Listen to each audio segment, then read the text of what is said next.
Hey, welcome to The Explainer. Today, we're tackling something that I think almost all of us can relate to, that feeling of being stuck in our own heads. We're going to break the cycle of overthinking.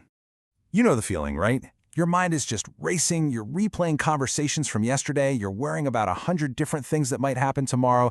It is an absolutely exhausting mental loop, and today we're going to figure out how to finally step off that hamster wheel. So, here's our game plan. We're going to start by defining what overthinking really is. Then we'll get into the why our brains seem hardwired for it. We'll also look at the huge difference between healthy reflection and harmful rumination, tally up the real cost of it all, and then, the most important part, we'll get into an actionable toolkit for how to break the cycle for good. All right, let's dive right in. First things first, what is overthinking? Because it's so much more than just having a busy mind. See, it's not about productively solving a problem, it's more like a broken record of negativity stuck on repeat. Psychotherapists call it ruminating. You're just dwelling on these negative thoughts about what happened or what might happen, but you never actually move toward a solution. You're just spinning your wheels mentally and getting absolutely nowhere. And this quote from psychologist Nick Wignall, wow, it just hits the nail on the head, doesn't it? The very same powerful analytical mind that helps us solve incredible problems can turn against us and trap us in these endless cycles of worry. So that begs the question, right? Why are our brains even wired to do this to us? Well, it turns out this isn't some modern glitch. It's actually a flawed feature with really ancient roots. At its core, your brain is just trying to protect you. Overthinking is basically a flawed survival instinct. It's often a coping mechanism we learn when we feel out of control. Your brain thinks, hey, if I can just think through every possible bad outcome, I can keep us safe. It's trying to neutralize threats, even if those threats are just thoughts in your head.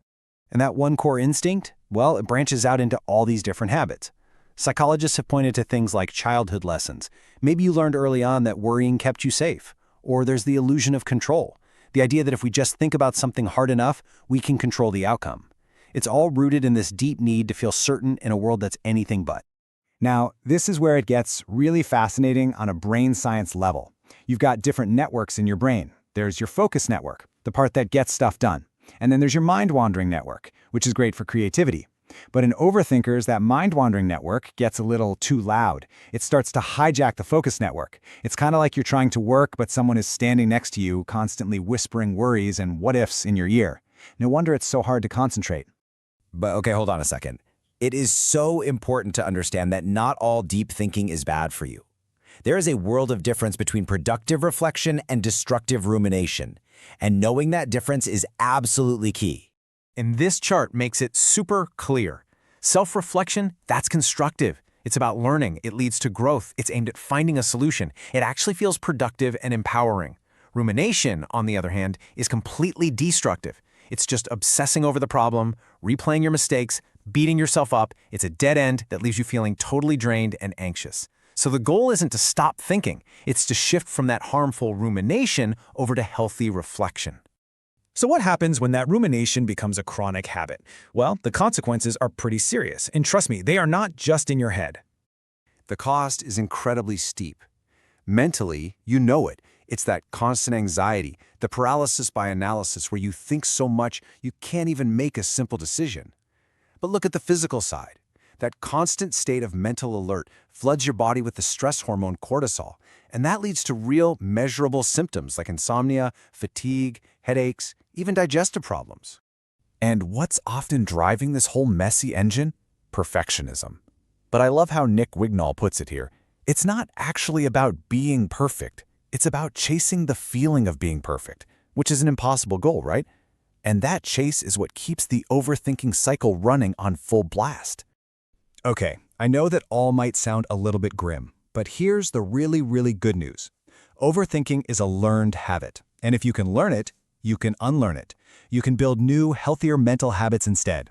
It definitely takes some practice, but it is absolutely possible.